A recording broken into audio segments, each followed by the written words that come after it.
Hola a todos, bienvenidos de nuevo al canal de Unión Futbolera y hoy vamos a hablar de promesas en la Champions League. ¿Qué tal? Yo soy Bruno Ruiz, redactor de Unión Futbolera y como he dicho, hoy vamos a hablar de jóvenes talentos sub-23 que pueden destacar en esta edición de la Champions League. Antes de nada os recuerdo suscribiros, dejad vuestro like y visitar nuestra web donde encontraréis artículos probablemente hablando de su rendimiento. Y vamos a empezar por un talentazo de 20 años que se llama Dominik Szoboszlai, húngaro del Red Bull Leipzig y que ya está destacando por su exquisito golpeo. Ha marcado goles en Champions ya durante estas últimas campañas, pero claro, el año pasado tenía a Haaland tapándole y eso es mucho hablar. Es un jugador que puede desempeñarse como medio centro, como media punta, incluso tirado a una banda, que destaca como mucho por su golpeo y sobre todo por la calidad que tiene. Tiene una gran lectura de movimientos de sus compañeros y una agilidad que le permiten regatear con bastante facilidad, así que seguramente dé guerra en un grupo donde el Salzburgo lo tiene muy difícil. Vamos a hablar ahora de un jugador que destacó contra el Real Madrid en la victoria del Shakhtar, como es Marcos Antonio, mediocentro brasileño de 20 años. Es el típico box to box que hablas de él como un jugador que físicamente está muy bien formado, con mucha calidad y sobre todo mucha verticalidad. Puede desempeñarse tanto en un doble pivote, aunque por delante de este es donde mejor sale su juego, porque destaca mucho con su llegada, con su golpeo y sobre todo porque tiene inteligencia táctica. Y hablando de mediocentros físicamente potentes y box to box, vamos a hablar de Ryan Gravenberch, de 18 años, del Ajax. Es un jugador al que se le compara con el Paul Pogba de los inicios porque técnicamente es muy bueno, tiene un gran golpeo y destaca también porque defensivamente tampoco aporta demasiado. Pero es un jugador que seguramente sea titularísimo ya en el Ajax y al que vamos a ver brillar bajo las órdenes de Ten Hag. Y no dejamos al Ajax porque vamos a hablar de Anthony, reciente fichaje, el del brasileño de 20 años.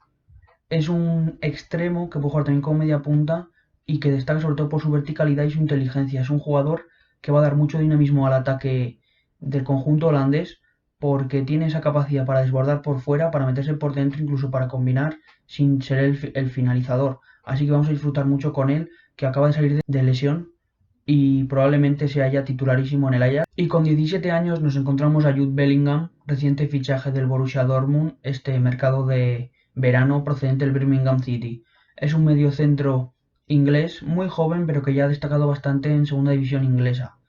No sé hasta qué punto va a ser titular, porque es joven y no ha jugado en una competición top, como puede ser la Bundesliga, ya que viene de Championship, pero es un jugador que físicamente está ya bastante formado, muy bueno en ese aspecto y sobre todo defensivamente, con un gran disparo y que puede ser un complemento muy interesante en ese doble pivote con Axel Witsel o con Emre Can si es que abandona la defensa.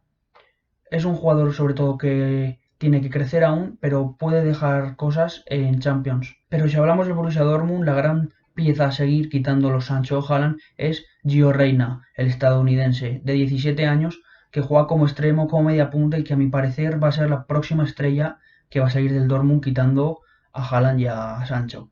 Es un futbolista al que no le importa dónde posicionarse mientras sea por detrás del delantero, porque tiene todo. Es muy hiperactivo en el campo, es decir, no puede estarse quieto, tiene un desborde muy bueno para su edad, es un jugador muy formado, tiene gol, tiene asistencia, tiene capacidad de visión y sobre todo, para hablar de él, tenemos que contextualizar que está en un club especializado en la formación de jóvenes talentos. Y hablando de jóvenes talentos que pueden hacer casi todo por detrás del punta, vamos a hablar de Pedri del FC Barcelona. Con 17 años ya ha dejado de Las Palmas y parece que va a contar para Koeman.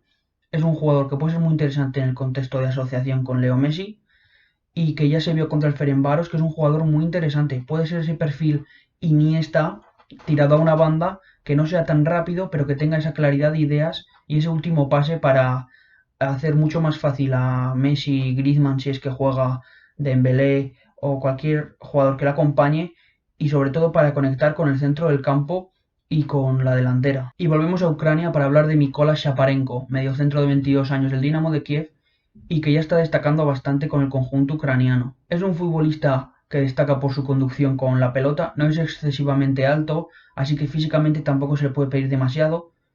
Tiene una gran capacidad asociativa y un golpeo bastante interesante, y sí que es verdad que se le puede ver en un doble pivote siempre y cuando esté acompañado de un jugador más físico y defensivo o por delante de él. Es un jugador que probablemente abandone el Dinamo de Kiev este año para emigrar a una liga más competitiva y donde formarse mucho más porque es un jugador con mucho talento. El penúltimo jugador del que vamos a hablar es de Viktor Chigankov, de 22 años y también del Dinamo de Kiev, un extremo al que ya se le ha relacionado con algunos clubes grandes, nos marcó a la selección española con Ucrania en la derrota reciente y es un jugador que jugando en cualquiera de las dos bandas es letal. Es muy vertical, con mucho gol y con muchos recursos a la hora de regatear. Sobre todo hay que destacar si juega banda cambiada porque su golpeo es exquisito, aunque también es cierto que esta temporada está mejorando mucho su golpeo con la pierna mala. Y el último nombre del que vamos a hablar y para mí el mejor de esta lista es Mason Greenwood, de 19 años del Manchester United. Creo que es un jugador que ya conocemos todos y sabiendo que el Manchester United va a estar en bastantes problemas defensivos va a depender mucho de su ataque y es aquí donde creo que Greenwood va a brillar. Un jugador que puede ser delantero centro aunque como extremo está destacando mucho porque es un jugador muy rápido, con muchos recursos a la hora de regatear y del uno contra uno y sobre todo con una capacidad de pegada y de finalización brutales para su edad. No se lo piensa dos veces, es capaz de crear cifras goleadoras muy fácilmente y sobre todo tiene una sociedad con Marcus Rashford y con Anthony Martial muy buena y eso puede hacer que el conjunto inglés crezca o decrezca en su grupo de Champions. Y bueno, estos han sido los nombres que he traído. Se ha quedado fuera Mohamed Kudus porque se lesionó y no lo vamos a poder ver en esta Champions prácticamente y es una pena porque era un jugador que me motivaba mucho también. Pero bueno, decidme qué pensáis de ellos, recordad suscribiros, visitad la web y nos vemos en la próxima.